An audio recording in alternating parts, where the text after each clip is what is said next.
Hora de Saúde. Oferecimento Neurogênesis. Com base no alicerce ciência, pesquisa e assistência, tem a solução neurológica para você.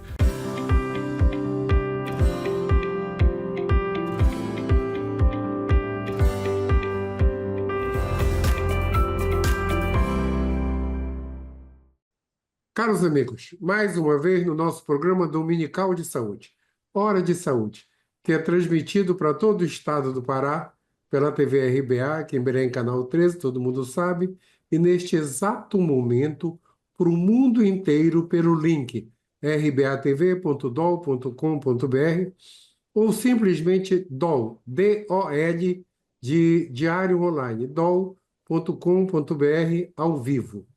O nosso programa tem espectadores, eu gosto de falar isso, no Canadá, nos Estados Unidos, em toda a América Central, na América do Sul toda, na África, em Uganda não, em Luanda, no Oriente Médio, no Líbano, no Azerbaijão, tem um amigo meu lá, engenheiro, que nos assiste, e o lugar mais distante é em Perth, na Austrália, né? Eu tenho uma amiga amiga de infância que mora lá, que a família dela toda trabalha lá, o filho é engenheiro e tudo mais, a Cláudia. E esse nosso programa tem o apoio da Neurogênese, que trata todas as doenças neurológicas aqui na nossa região. E a nossa convidada de hoje é muito especial. É até bom ela saber que o nosso programa passa nos Estados Unidos, porque ela ficou lá há algum tempo. Deve ter amigos de lá que vão assistir. Então, a nossa convidada é a doutora Juliana Torres Pacheco. Tá?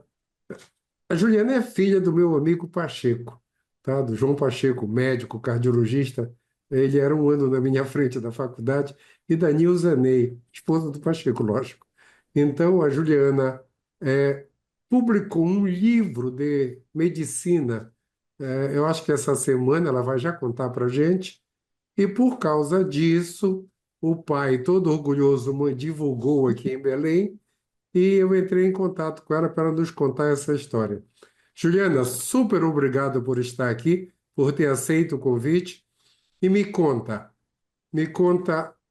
a tua história inicial, da tua formatura até agora, essa formação toda que você tem. Começa por aí, vai. E obrigado, tá, querida? Eu Obrigado. que agradeço. Primeiramente, eu queria agradecer, na verdade, é uma honra para mim estar aqui. Eu fiquei muito feliz com o convite. E, pois é, a minha formação começou, na verdade, na UEPA, né? Na Universidade Estadual aí do Pará. Então, eu fiz os 3 anos, eu me formei em 2006. E aí, depois disso, eu acabei vindo para São Paulo para poder fazer residência médica. E eu inicialmente fiz, né, a residência de pediatria. A residência de pediatria eu fiz na Santa Casa, aqui de Misericórdia de São Paulo.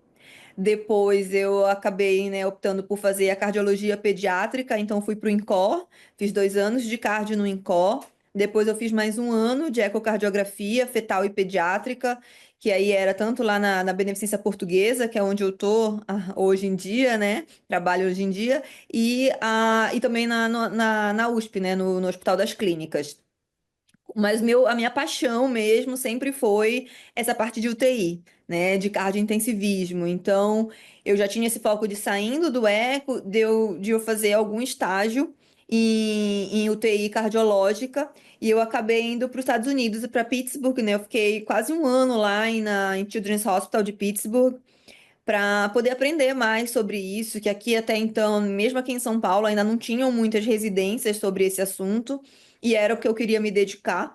Então eu acabei passando um ano, e quando eu voltei para cá em 2012, para São Paulo, eu comecei a trabalhar com a equipe do Dr. José Pedro da Silva, né, que é hoje um cirurgião, né, extremamente aí renomado, principalmente não só nas cardiopatias congênitas, mas principalmente nessa área.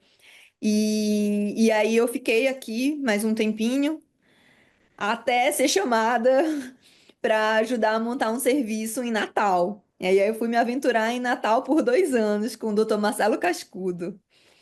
Passei 2 anos lá em Natal, mas assim, sentia muita falta da correria de São Paulo, das coisas de acontecerem, né, tudo ao mesmo tempo, assim, que realmente Natal era uma vida bem mais tranquila, no sentido de que a gente tinha praia, de que tinha isso, mas eu gostava muito realmente dessa parte, né, profissional, acabava que faltou um pouquinho, e aí eu resolvi voltar para São Paulo. E aí, antes de voltar, eu ainda fui para a Alemanha para fazer um mestrado.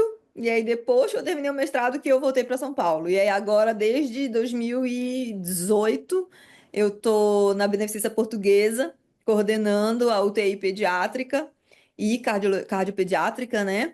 E é isso. Maravilha. Olha, agora eu fiquei um teco de inveja de você. Sabe que quando eu fiz residência, sabia cardiologia quem soubesse cardiopatia congênita, tá? No Ah, é? Mas era, porque naquela época não tinha eco.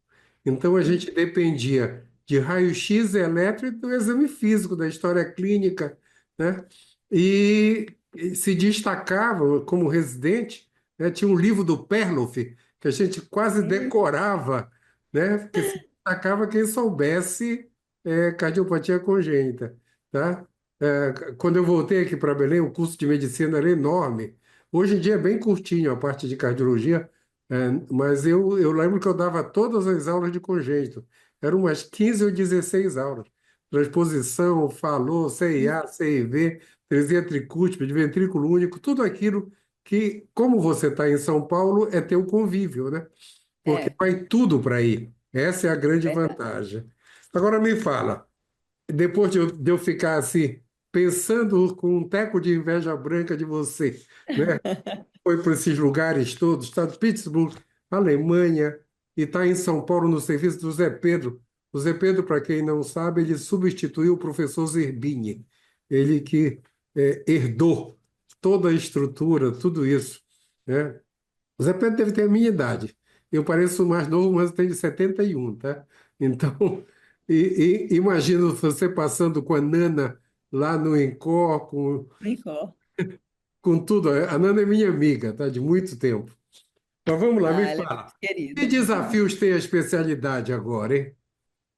Que Ah, você mexe numa área que só vocês quase, né?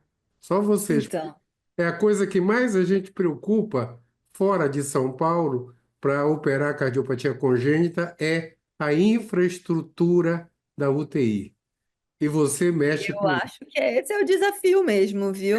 Essa é a maior dificuldade, porque para a gente ter um serviço, né, de cardiologia pediátrica, na verdade, não depende só do cardiologista, né? Então, isso foi até uma coisa que eu tive em Natal, e que eu acredito que seja muito difícil ter em outros centros fora, né, desses grandes centros, tipo São Paulo. Mas a gente tinha um hemodinamicista que conseguia fazer os nossos cateterismos pediátricos, o radiologista que fazia nossas tomografias, né? Um anestesista também especializado em cardiopatia congênita e o próprio cirurgião cardíaco. Acho que é uma especialidade que, querendo ou não, é muito cirúrgica, né? Então a gente tem que ter esse contato aí realmente muito próximo com o cirurgião para a gente poder ter o tratamento, né?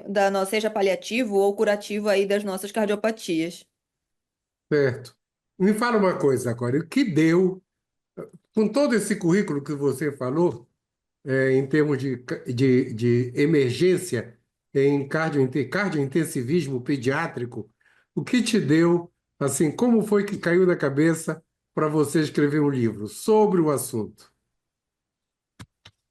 Foi também a falta disso, né? Porque a gente, desde que eu me formei, na verdade, quando eu fui fazer prova de título, ou até mesmo, assim, para um pós-operatório, eu sempre ouvia as pessoas que, assim, como é uma área, né, é muito específica, tem vários lugares, vários hospitais que acabam fazendo pós-operatório, mas que não contam com toda essa equipe de especialistas. Então, às vezes, é um intensivista pediátrico fazendo um pós-operatório, ou o neonatologista também, que acaba tendo muito contato, né, na hora que esse bebê nasce e que fica sempre com receio, com medo de como lidar com o bebê cardiopata. Então, foi muito pensando também nessas outras especialidades, mas muito de ser uma especialidade, uma subespecialidade aí também muito recente na cardiologia pediátrica, que eu queria, tipo, eu queria ter como se fosse um manual mesmo, um guia prático para as pessoas na hora do plantão ali, que tá, nossa, fez um pós-operatório de um Blaylock ou de uma transposição, né, de um Jatene, de uma cirurgia de Jatene, de acontecer o que esperar, né, nesse pós-operatório. E aí eu tentei fazer de uma maneira bem prática, realmente, das complicações, o manejo da beira-leito, do que a gente precisa pensar, o que a gente precisa se atentar realmente em cada uma dessas patologias, para poder dar um melhor aí para cuidado para esse paciente. Eu fico imaginando, meu irmão, eu estou lembrando agora de quando eu morava em São Paulo, fazia pós-operatório de cirurgia cardíaca, e a gente fazia o pós-operatório na BP. Uhum. Eu ainda peguei o doutor Adib operando, né? Ele era meu diretor no Dante Pazanese. E era um sufoco, justamente isso que você está falando. A hora que tem que tratar a acidose, a dose, quando era a atresia tricúspide que fez um Glenn, fez outra cirurgia, eu esqueci agora, aquela que emenda o átrio direito com a artéria pulmonar, né? O Fontan, é. Fontan, fazer um Glenn, um Fontan, o Blaylock, e agora? Né? O grande problema, e agora? Certo? Essa Uhum. criança era cianótica, como é que eu vou fazer? Tá? Eu estou sentindo, eu estou lembrando agora as dificuldades que a gente passava nos pós-operatórios. Puxa, isso era. E você vem resolver a situação. Tomara, né? 40 e poucos Tomara que anos consiga, depois. é a intenção. Que legal, nesse momento da tecnologia do mundo, né? Você imagina, a gente usava o Bird como respirador. Imagina, É, hoje em dia ele está proscrito ultrapassado, né? né? Era um Mas respirador de pressão. Meu Deus, a gente usava isso. Mas olha, me diz uma coisa. A gente chegou por incrível que pareça, no meio do programa. Então, a gente vai parar um instantinho e tu volta já já, tá ok? Só um instantinho que agora tu vai falar do teu livro. Espera um pouquinho só. Pessoal, a gente já volta. Só um instantinho.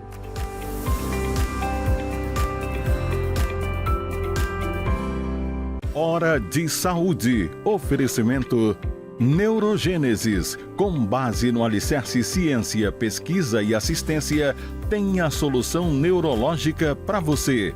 A Neurogênesis atua no mercado de saúde com produtos e serviços que se moldam às diversas tendências da transformação digital. Tem como foco estratégias de atuação na Neurosaúde 4.0. O objetivo é revolucionar o atendimento médico e multiprofissional no contexto da neurociência, com entrega personalizada do diagnóstico à reabilitação neurológica. Neurogênesis, educação, pesquisa e assistência. Fones 984-510900, 3085-1600. Rua Municipalidade 985, 19º andar.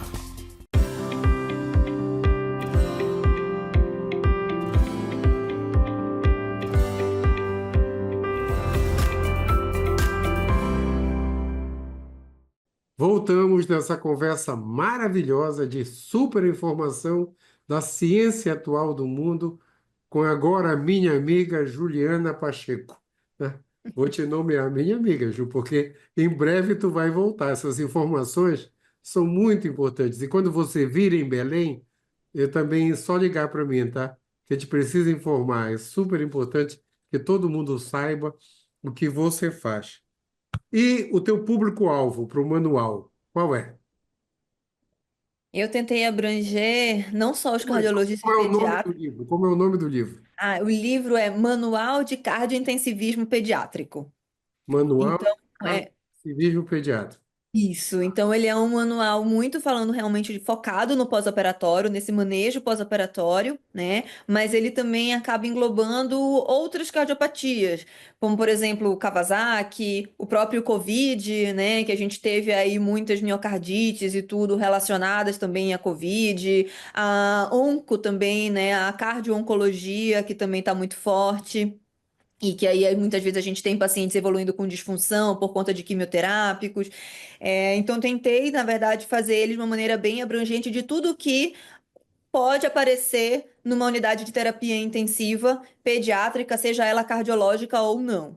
Então, ele é um livro que é voltado tanto para os cirurgiões cardíacos, né, que fazem cardiopatia congênita, quanto para os cardiologistas pediátricos, para os intensivistas pediátricos, neonatologistas e também para a equipe multidisciplinar. Né, que eu acho que hoje o maior sucesso, na verdade, né, da gente conseguir bons resultados é quando a gente consegue realmente reunir uma equipe de peso, assim, né? No caso, não só o médico, mas ter uma enfermagem de ponta, um fisioterapeuta, nutrição, tudo isso tem ali, todos esses profissionais aí, eles têm um papel super importante realmente no nosso dia a dia na UTI. Ah, eu vou precisar comprar o teu livro, tá? Porque agora eu estou estudando tudo de cardio-oncologia, né? Com jeito eu me considerava um sabedor da parte clínica, tá? Da parte Ah, é? clínica. Faz muito tempo que eu não mexo com UTI, pós-operatório, mas eu estou estudando agora tudo de cardio-oncologia, que é uma coisa nova, né? Sim, Cardiometabolismo, sarcoidose, essas coisas todas que não eram, não tinha tecnologia para a gente fazer diagnóstico antigamente. Agora nós temos. né? Quais são Mas as... nem precisa comprar, viu? Eu vou mandar pelo meu pai de presente um exemplar para o senhor. Puxa, obrigado, obrigado mesmo. Quais são as condições cardíacas assim mais comuns em crianças e como elas geralmente são tratadas? Olha, mais comum, graças a Deus, são os defeitos mais simples, né? Então, CIA, CIV, canal arterial, principal, persistência do canal arterial, principalmente quando a gente fala de prematuro, né, também, então a gente tem essa incidência maior. E que são cardiopatias que são mais simples, no caso, assim, tanto de tratar, quanto até mesmo o manejo cirúrgico ali de pós-operatório, né? O que é mais complexo são, graças a Deus, cardiopatias mais raras, que são aquelas que demandam até muito mais um conhecimento maior realmente e um cuidado até mais especializado do cardiologista pediátrico, principalmente. Perguntando para ti, Juliana, CIA, CIV, canal, vai para cirurgia ainda ou o pessoal mexe, resolve só com hemodinâmica? O trivial. Ó, canal, basicamente, praticamente 100% realmente é hemodinâmica. Uhum. CIA, a 80 a 90% também. É que depende muito do tipo de comunicação interatrial, né? Tem algumas comunicações que a gente ainda não consegue fechar, e aí vamos ver como é que vai evoluir realmente essas próteses, porque cada vez mais eles têm tentado. é, ter alternativas ao tratamento cirúrgico, né? Então, antigamente era só realmente as comunicações interatriais do tipo osteosecundo. Hoje já tem algumas outras que eles acabam indicando de uma maneira relativa, mas que a gente consegue fechar. E as CIVs tá indo pelo mesmo caminho, né? A gente também consegue fechar, mas aí elas ainda têm também bastante serviços que ainda operam para poder, inclusive a BP, por exemplo, é um hospital que ainda é muito cirúrgico, que a gente ainda acaba operando e corrigindo esses defeitos, né, no centro cirúrgico. Agora eu vou te fazer uma pergunta de curiosidade. Eu tenho um paciente aqui em Belém que ele operou, fez um bleiro que é o nascer, depois fez um Fontan, um Glenn, e hoje a tresia tricúspide. E hoje ele está cheio, eu acho que ele já casou, já não, já casou, tem filhos e está com 30 e poucos anos, provavelmente. Faz algum tempo que Maravilha. ele não vem comigo. Como está a evolução de todo esse pessoal que teria uma vida muito curta, mas que foi para a cirurgia, falou, transposição. Esses univentriculares, Hoje né? eles estão adultos. Como eles estão vivendo, hein? Isso, na verdade, é algo que a gente vai precisar estudar bastante, não só nós cardiopediatras, mas os cardiologistas adultos também, né? Porque a gente está exatamente chegando nesse ponto em que essas crianças viraram adultos e agora muitas vezes não tem nem quem acompanhe. Mas são esses pacientes que a gente chama de são os univentriculares, então normalmente eles têm um ventrículo principal e um outro ventrículo que é hipoplásico, e que então eles acabam tendo que ter as duas circulações feitas apenas por esse único ventrículo, né? E aí isso depende muito. A gente tem os univentriculares quando a gente tem hipoplasia do ventrículo direito, que era o caso provavelmente desse paciente, e eles conseguem ter aí uma sobrevida muito boa, porque o ventrículo esquerdo, ele está acostumado ali a lidar com essa pressão toda de aorta e tudo mais, né? Uhum. Os pacientes que a gente tem, que é a hipoplasia do ventrículo esquerdo e que tem o ventrículo direito como câmara principal, esses já têm uma sobrevida um pouco menor, mas uma sobrevida que tem cada vez melhorado mais. Né? Esses pacientes, eles têm a cirurgia, ela foi, que é a cirurgia de Norwood, no caso. Ela foi, e que é, por exemplo, uma referência hoje lá nos pacientes lá da Beneficência Portuguesa, né, lá da BP. A gente tem resultados, assim, realmente maravilhosos comparados aí com o resto, com o mundo, assim, com os Estados Unidos. Mas, enfim, esses pacientes, eles têm chegado hoje na idade adulta, mas é uma cirurgia que é relativamente recente. É uma cirurgia que foi feita pela primeira vez em 83, né? Então, esses pacientes estão chegando agora aí realmente aos seus 40 anos, 40 e poucos anos. Então, a gente tem o doutor Zé Pedro, acho que o paciente mais velho dele, se eu não me engano, tem 20 e poucos anos, né, de hipoplasia do VE. Mas é isso, é o futuro. A gente tem cada vez conseguido vencer desafios, né? Melhorar realmente as nossas técnicas, melhorar as nossas condições na UTI, no próprio centro cirúrgico, a circulação extracorpórea. Então, esses pacientes eles têm aumentado a sobrevida a cada ano que passa. E isso é uma realidade. Puxa vida, que legal.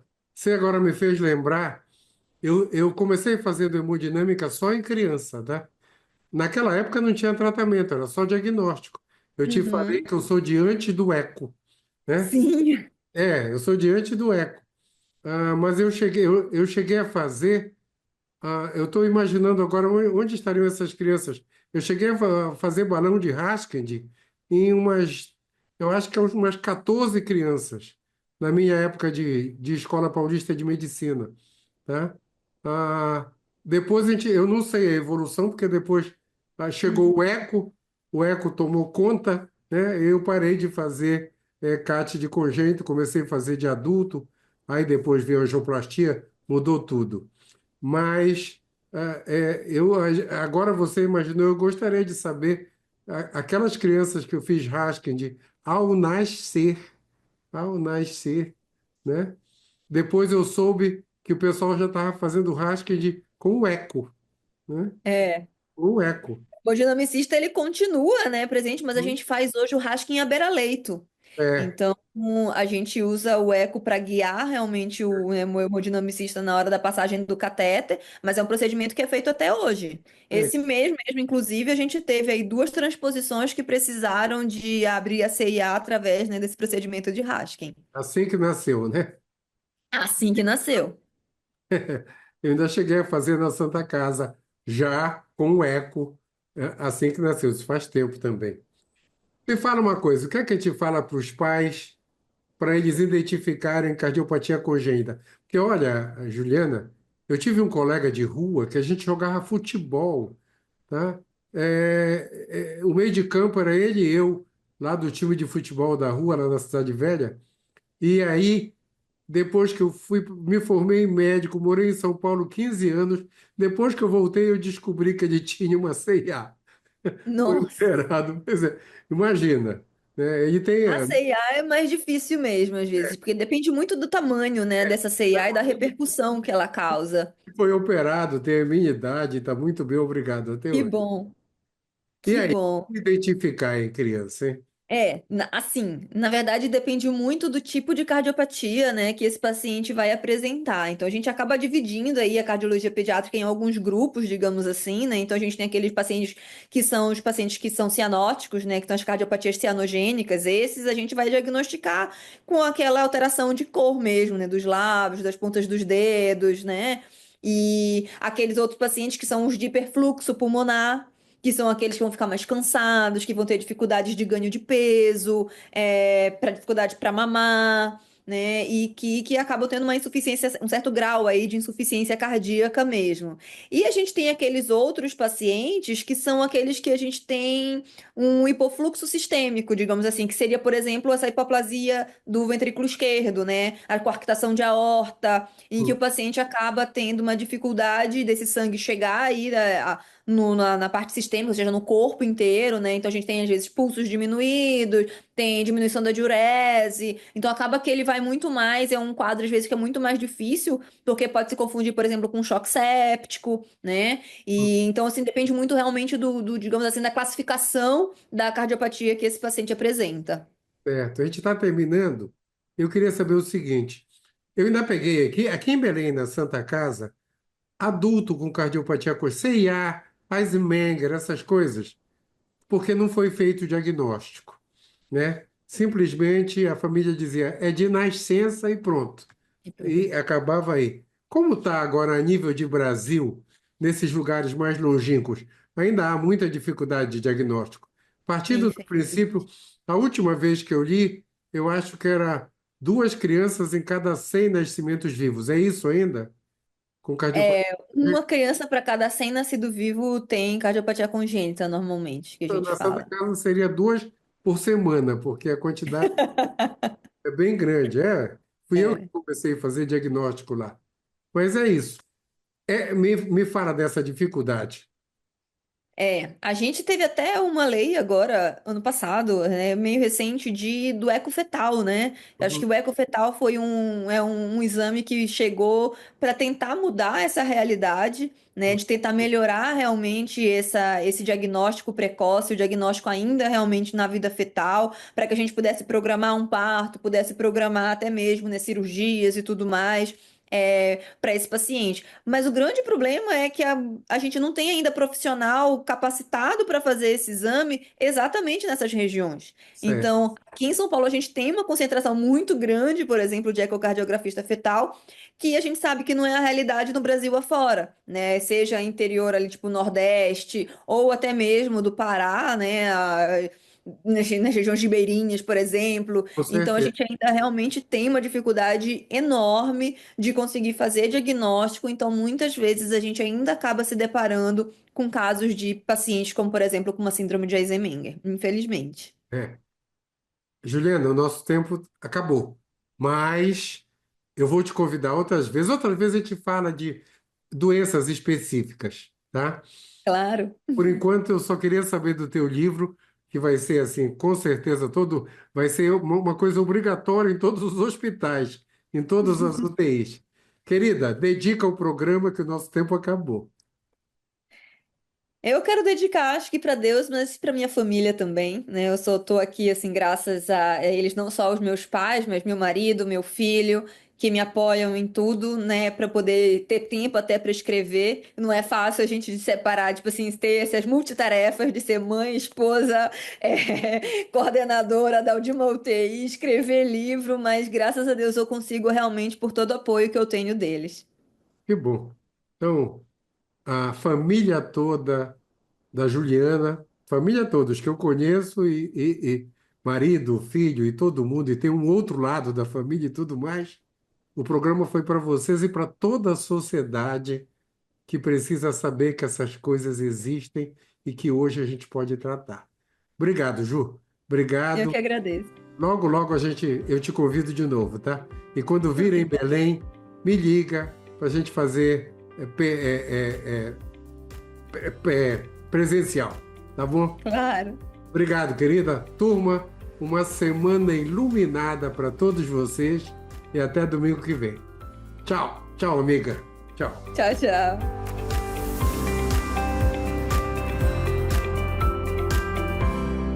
Hora de Saúde. Oferecimento Neurogênesis. Com base no alicerce ciência, pesquisa e assistência, tem a solução neurológica para você. A Neurogênesis atua no mercado de saúde com produtos e serviços que se moldam às diversas tendências da transformação digital. Tem como foco estratégias de atuação na Neurosaúde 4.0. O objetivo é revolucionar o atendimento médico e multiprofissional no contexto da neurociência, com entrega personalizada do diagnóstico à reabilitação neurológica. Neurogênesis, educação, pesquisa e assistência. Fones 984-510900, 3085-1600. Rua Municipalidade 985, 19º andar.